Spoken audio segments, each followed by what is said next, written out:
সুপ্রিয় দর্শক শ্রোতা, আমন্ত্রণ জানাচ্ছি বাংলা সারাদিনের খবর অনুষ্ঠানে। এই অনুষ্ঠানের মাধ্যমে আমরা জানিয়ে দেওয়ার চেষ্টা করি সিলেট সহ সারা দেশে ঘটে যাওয়া ঘটনাগুলোর উল্লেখযোগ্য সংবাদগুলো সংক্ষিপ্ত আকারে আপনাদের সামনে তুলে ধরার চেষ্টা করি। আর এই অনুষ্ঠানটি আমরা সাধারণত লাইভের মাধ্যমেই আপনাদের কাছে সরাসরি আসার চেষ্টা করি। আর আপনাদের সাথে আমি এই মুহূর্তে লাইভে আছি, আমি সত্যজিৎ সিংহ। তাহলে জেনে নেওয়া যাক গুরুত্বপূর্ণ ঘটনাবলীর সংক্ষিপ্ত কিছু সংবাদগুলো।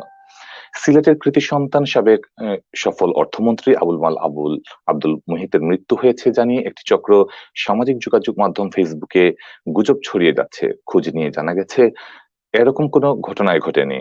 সিলেটের অনেকেই সাবেক অর্থমন্ত্রী মুহিতের মৃত্যুতে শোক জানিয়ে ফেসবুকে অপপ্রচার চালিয়ে যাচ্ছেন। এদিকে তবে মুহিতের পরিবারের পক্ষ থেকে জানানো হয়েছে এই খবর পুরোপুরি মিথ্যে। তিনি বাসায় আছেন এবং সুস্থ রয়েছেন।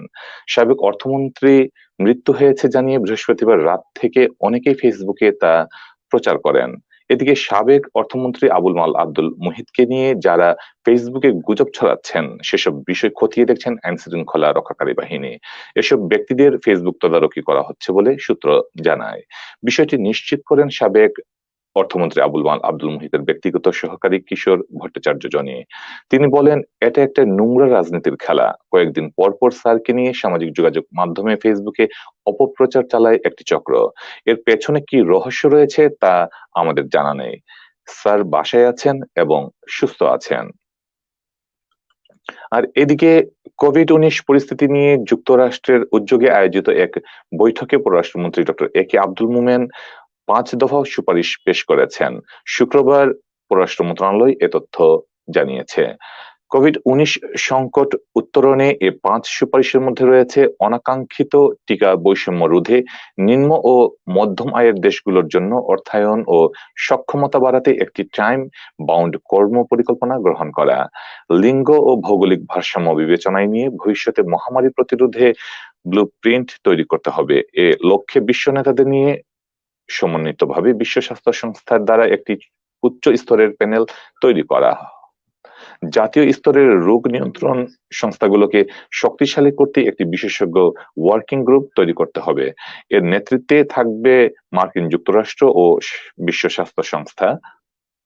৪, বাংলাদেশের মতো নির্দিষ্ট কিছু দেশকে ভ্যাকসিন উৎপাদনে মেধা সম্পত্তি অধিকার ও প্রযুক্তি স্থানান্তরের সহায়তা দেওয়া। ৫, মহামারী প্রাদুর্ভাবের সঙ্গে জলবায়ু পরিবর্তন ও জীববৈচিত্র্যের ক্ষতির মধ্যে একটি সংযোগ স্থাপন করতে হবে যেন আগামী দিনে একটি সবুজ বিশ্ব গড়া সম্ভব হয়। মার্কিন পররাষ্ট্রমন্ত্রী অ্যান্টনি ব্লিনকেনের সঞ্চালনায় কোভিড-19 বিষয়ে ভার্চুয়ালি এ মন্ত্রী পর্যায়ের বৈঠক অনুষ্ঠিত হয়। এতে পররাষ্ট্রমন্ত্রী ডক্টর এ.কে আব্দুল মোমেন অংশ নেন। এছাড়া বৈঠকে বিশ্বের ২৫ দেশের পররাষ্ট্রমন্ত্রী অংশ নেন। এদিকে সিলেটের জৈন্তাপুর উপজেলার সিলেটের তামাবিল মহাসড়কের দরবস্ত শ্রীখেল এলাকায় সড়ক দুর্ঘটনায় মোটরসাইকেল আরোহী একজন নিহত হয়েছেন। ১২ নভেম্বর দুপুর ১টায় সিলেটের তামাবিল মহাসড়কের জৈন্তাপুর উপজেলার শ্রীখেল এলাকায় লেগুনা মোটরসাইকেল মুখোমুখি সংঘর্ষে এ ঘটনা ঘটে। ঘটনায় মোটরসাইকেল আরোহী বিয়ানীবাজার উপজেলার নয়াগ্রামের মুহিবুর রহমানের ছেলে রুমান আহমেদ গুরুতর আহত হয়। স্থানীয় জনতা উদ্ধার করে জৈন্তাপুর স্বাস্থ্য কমপ্লেক্সে প্রেরণ করে। পরে কর্তব্যরত চিকিৎসক Sylhet MAG Osmani medical college হাসপাতালে প্রেরণ করে। সেখানে চিকিৎসাধীন অবস্থায় বিকেল ৩টায় তিনি মৃত্যুবরণ করেন। এদিকে দুর্ঘটনার খবর পেয়ে জৈন্তাপুর মডেল থানা পুলিশের একটি টিম ঘটনাস্থল পরিদর্শন করে। পরে ঘটনাস্থল থেকে মোটরসাইকেল ও লেগুনা গাড়ি পুলিশ উদ্ধার করে। এ ঘটনায় লেগুনা যাত্রীরা স্থানীয়ভাবে চিকিৎসা নিয়ে বাড়ি চলে যায় বলে জানা যায়। জৈন্তাপুর মডেল থানার অফিসার ইনচার্জ গুলাম দস্তগীর আহমেদ দুর্ঘটনার কথা স্বীকার করে বলেন, চিকিৎসাধীন অবস্থায় মোটরসাইকেল আরোহীর মৃত্যু হয়েছে। পুলিশ হেফাজতে দুর্ঘটনা কবলিত মোটরসাইকেল ও লেগুনা রয়েছে, পরে হাইওয়ে পুলিশের কাছে হস্তান্তর করা হয়। এদিকে কাশিয়ানীতে নির্বাচন পরবর্তী সহিংসতায় আহত হয়েছেন ২৫ জন ও অর্ধশত বাড়িঘরে হামলা চালিয়েছে, এইরকম খবর আমরা পেয়েছি। গোলাপগঞ্জের কাশিয়ানী উপজেলাতে নির্বাচনী পরবর্তী সহিংসতায় অন্তত 25 জন আহত হয়েছেন। এ সময় অর্ধশত বাড়িঘরে হামলা করা হয়। আজ শুক্রবার সকাল 10:30 থেকে দুপুর 12টা পর্যন্ত উপজেলা সাজাইল ইউনিয়নে এ সংঘর্ষের ঘটনা ঘটে। এলাকাবাসী ও থানা পুলিশ সূত্রে জানা গেছে, সকাল 10:30টায় সাজাইল ইউনিয়নের নির্বাচন বিজয়ী স্বতন্ত্র প্রার্থী মোহাম্মদ মাহবুবুল আলমের সমর্থকেরা এলাকায় একটি বিজয় মিছিল বের করেন। এতে পরাজিত নৌকা প্রার্থী কাজী জাহাঙ্গীর আলমের সমর্থকেরা হামলা চালান। এ খবর এলাকায় ছড়িয়ে পড়লে উভয় পক্ষের সমর্থকেরা লাঠিসোঁটা ও ইটপাটকেল নিয়ে সংঘর্ষে লিপ্ত হন। এতে নারীসহ উভয় পক্ষের অন্তত 25 জন আহত হয়েছেন।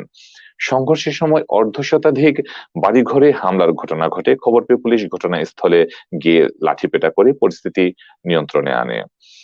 আহত ব্যক্তিদের বিভিন্ন হাসপাতালে চিকিৎসা দেওয়া হয়। ওই ইউনিয়নে অতিরিক্ত পুলিশ মোতায়েনও করা হয়। এদিকে রাজধানীতে বাড়ি থেকে ডেকে নিয়ে ছুরিকাঘাত নিহত গম গবেষণা কেন্দ্রের সাবেক প্রধান বৈজ্ঞানিক কর্মকর্তা।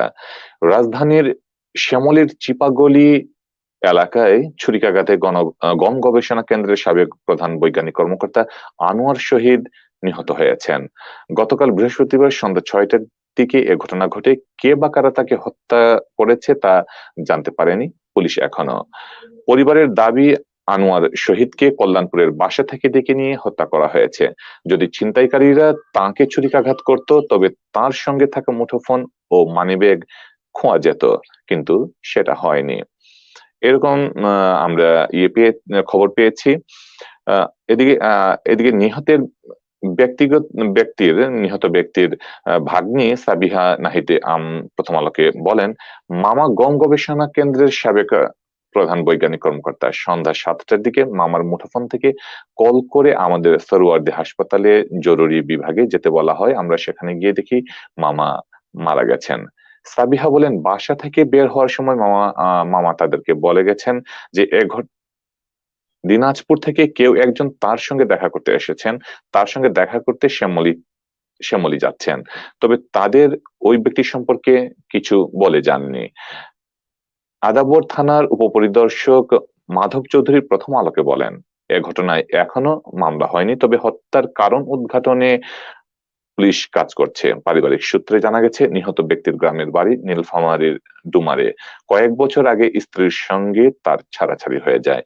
তার কোনো সন্তান নেই। তিনি অবসরে যাওয়ার আগে দিনাজপুরের 15 বছরের মতো চাকুরি করেন। সুপ্রিয় দর্শক শ্রোতা, এই ছিল এখনকার মতো আমাদের কাছে সর্বশেষ সংবাদ।